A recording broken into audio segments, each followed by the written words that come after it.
Bonjour à toutes et à tous. Aujourd'hui, nous allons parler du logiciel MeshMixer. MeshMixer est un logiciel de dessin 3D qui est gratuit, donc je vous mettrai le lien de téléchargement dans la description de cette vidéo. Cette vidéo va être partitionnée en 4 parties. La première, comment configurer MeshMixer selon votre imprimante. La deuxième, comment créer des supports à vos STL avec MeshMixer et les différents paramètres qui vont avoir une incidence sur la création de ces supports. La troisième, quand utiliser MeshMixer et pour quel type de fichier STL.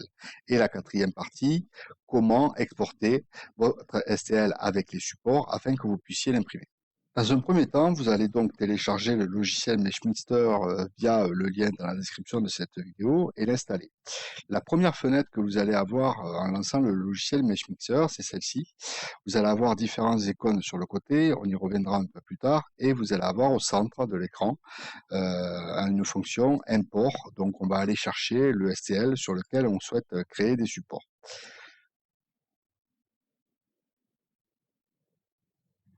Et là, MeshMixer va bien sûr importer le STL dans sa base de travail. Donc nous voici sur MeshMixer, la fenêtre de travail, avec votre STL qui a été importé. Donc avant de faire quoi que ce soit, vous allez sur View, Show Printer Bed, et là, vous cliquez sur la flèche en haut, et vous avez Printer Preference. Là, vous allez tomber sur les printers, bien sûr, sur l'onglet Printer, avec plein d'imprimantes qui sont déjà préconfigurées. À savoir que, pour mon cas personnel, c'est une Creality CR10S, elle n'y était pas. Donc, tout simplement, j'ai tout décoché. J'ai fait Edit, j'ai mis la marque, j'ai mis le modèle, et bien sûr, les dimensions exactes de mon plateau d'impression. Dans ces cas-là, vous faites Apply. Bon, moi, j'ai fait Cancel parce qu'elle est déjà enregistrée, hein. Vous faites Apply, vous allez la voir dans la liste, vous la cochez, et vous allez avoir dans votre liste, vu que j'ai que celle-là de cocher, il n'y a que la CR10S qui apparaît.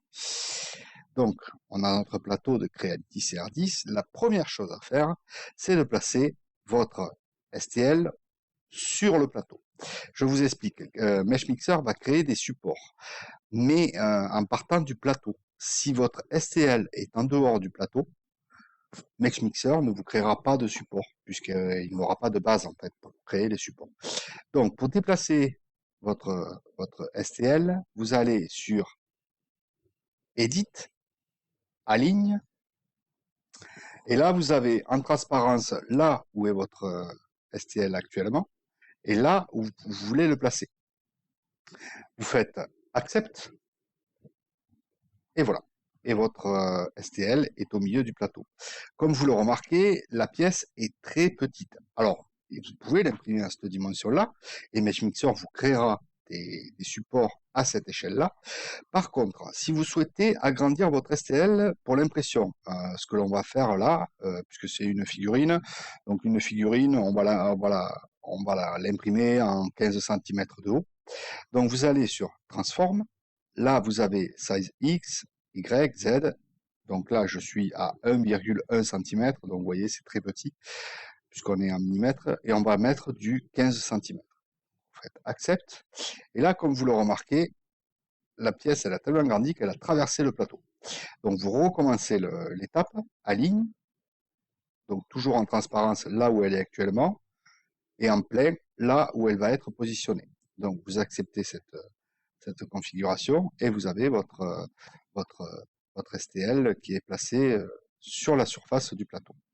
Une autre fonction de MeshMixer, vous avez, si vous passez sur Analyste, Inspector. Inspector, ça va vous détecter les erreurs du STL, c'est-à-dire que certains STL, des fois, ont besoin d'être réparés. À savoir que soit vous cliquez boule par boule, d'accord, c'est des petites boules de couleurs, à savoir que chaque couleur a une différence, c'est-à-dire que ça vous dit, par exemple, si c'est un triangle inversé dans le STL, si c'est un problème de trou, si c'est, voilà, chaque couleur a son repère, en fait. Et vous faites auto-répère. Personnellement, je ne l'utilise pas sur MeshMixer parce que je travaille pour réparer les STL avec Netfab. Je ferai peut-être d'ailleurs un tuto sur Netfab un peu plus tard. Je vous explique pourquoi je l'explique pas, je l'utilise pas, pardon. C'est que si vous faites auto-répère, on va le regarder de près. Donc là, ça va tout faire d'un coup. Vous remarquerez qu'il a tellement bien réparé qu'il m'a effacé certaines parties, donc les dents. C'est pas le but que je souhaite. Moi, je veux les dents de ma figurine. Hop, voilà, donc même les cornes, il me les avait supprimées. Donc je vous déconseille un peu de faire les réparations de vos STL via Meshfixer parce qu'il est un peu trop, comment dire, un peu trop cut. Il enlève des parties, voilà, moi je trouve pas ça génial. Ensuite, on va passer sur la partie support. Donc vous cliquez toujours dans Analyste, Overhang.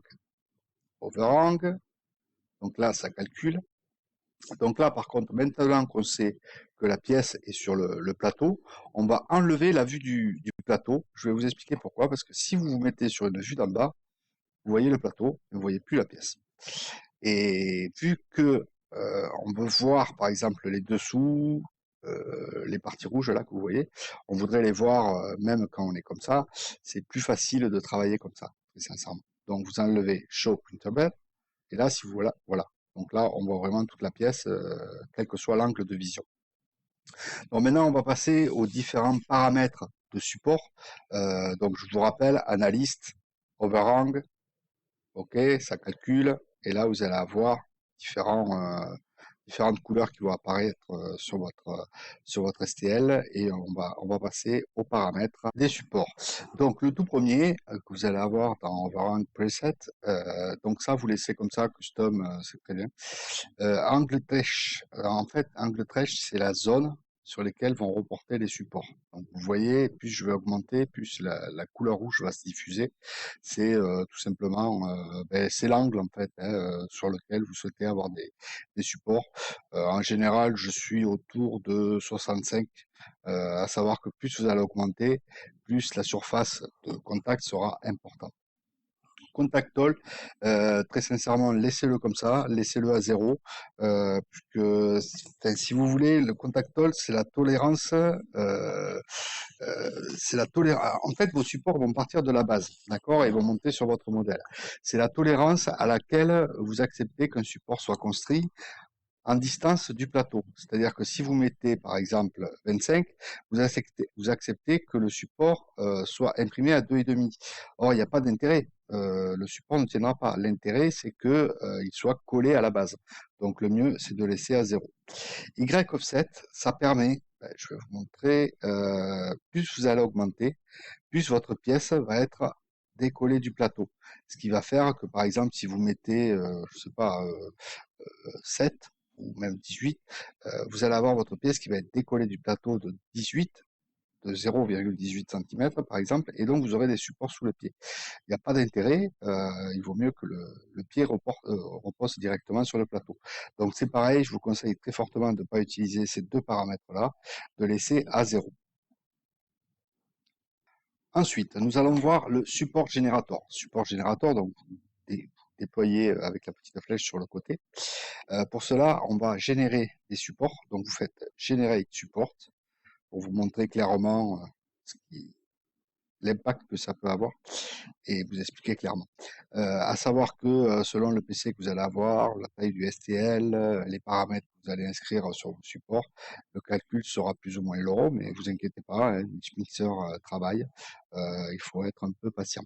Donc nous voici avec les supports générés par Mixer, pardon, donc de différentes couleurs. Donc comme vous le voyez, c'est un principe de petits arcs avec des petites branches qui vont tenir point par point. Donc clairement, le max angle en fait, c'est l'angle auquel il va monter. C'est-à-dire que votre support, là, par exemple, il est sacrément tordu. Je pense pas que votre imprimante va pouvoir imprimer cet angle-là. Je veux dire par là que il vaudrait mieux parte du sol, d'accord, et qu'il monte directement, plutôt qu'un angle comme ceci. Je pense que le support va dégringoler, si vous voulez. Donc, si la valeur de max angle est trop basse, les supports ne pourront pas être imprimés dû au degré d'inclinaison en fait de ce support. Par contre, à l'inverse, si la valeur est trop haute, Mixer il pourra pas calculer les supports correctement. Et donc, de ce fait, il ne les passera pas bien. Donc, il faut avoir une valeur médiane, 45, C'est pas mal. Maintenant, c'est vrai que je suis entre 45 et 60. Ça dépend aussi, c'est pareil, ça dépend des pièces. Voilà, donc viser un taux minimum de 45 et un taux maximum de 60, 65. Voilà. Donc là, je vais demander de régénérer des supports.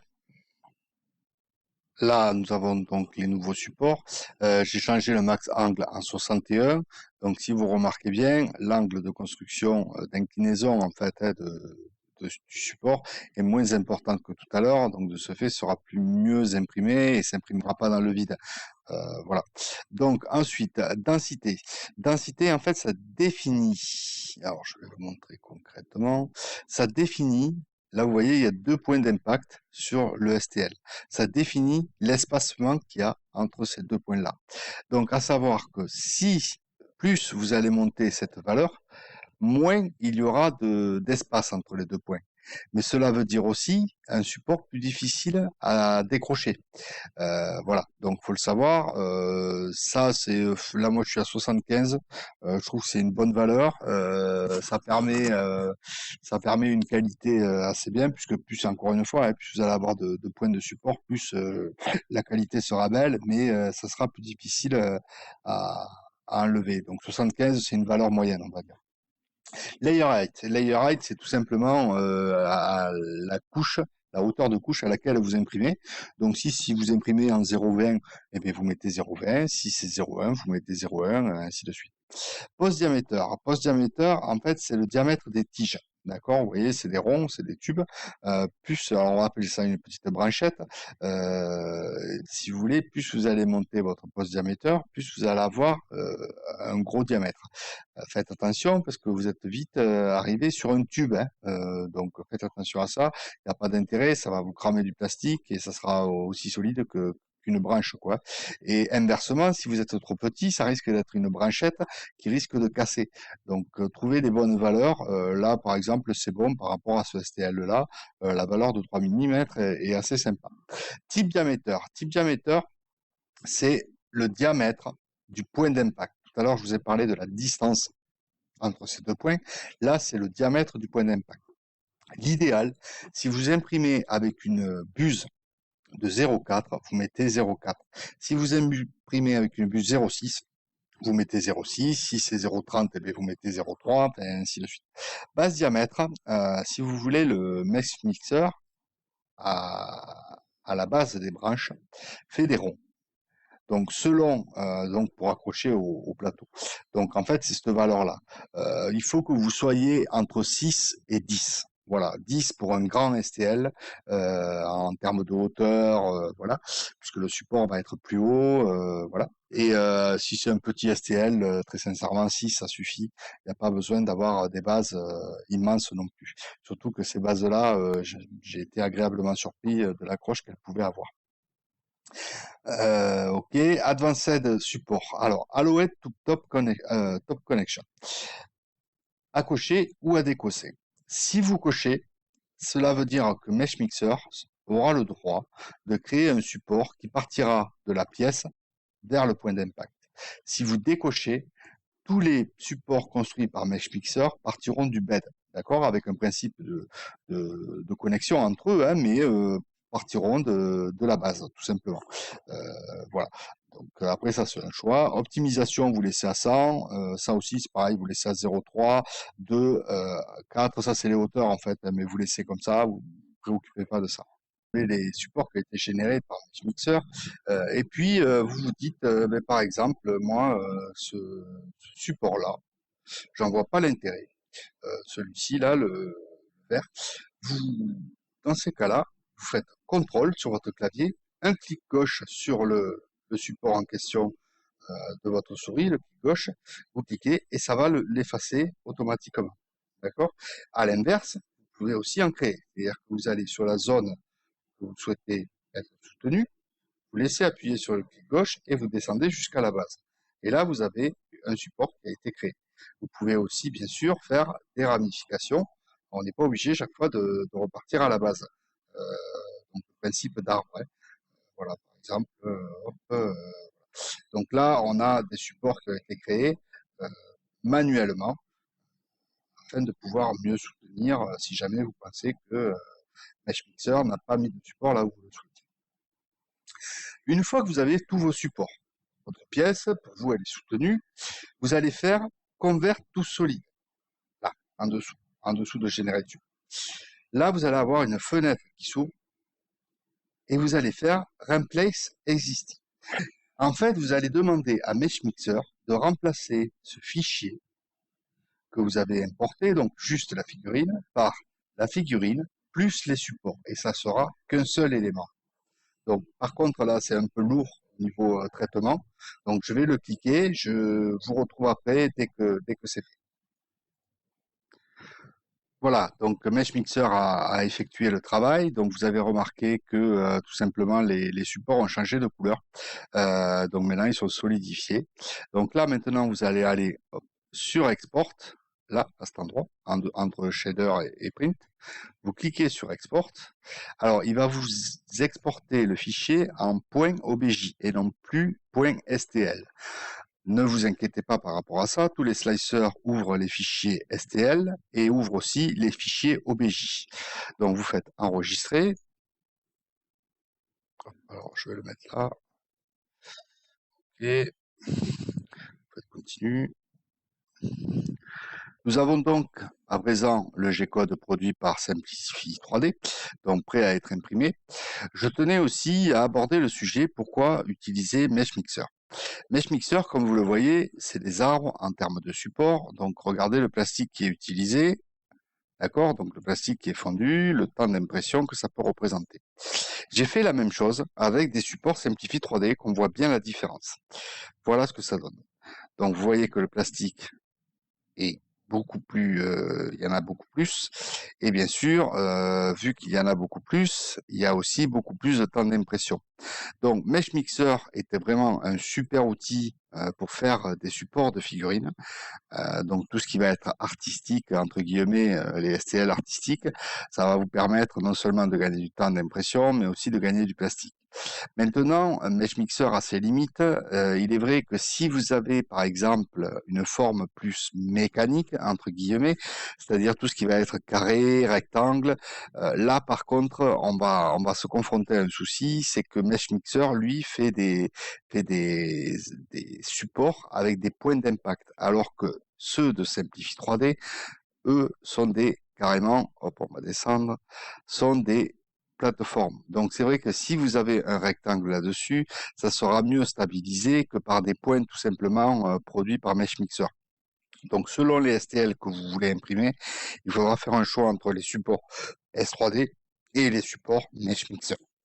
Maintenant, les deux sont complémentaires. Voilà ma conclusion de ce tuto. J'espère que ce dernier vous aura soit permis de découvrir MeshMixer, soit vous aura appris à l'utiliser, tout de moins les bases. N'hésitez pas à vous abonner à la chaîne, à liker la vidéo si vous avez aimé. Si vous n'avez pas aimé, n'hésitez pas aussi à laisser des commentaires. Moi, ça me permet de tenir compte de vos remarques et de m'améliorer. Sur ce, je vous souhaite à tous de très bons prints. Bye.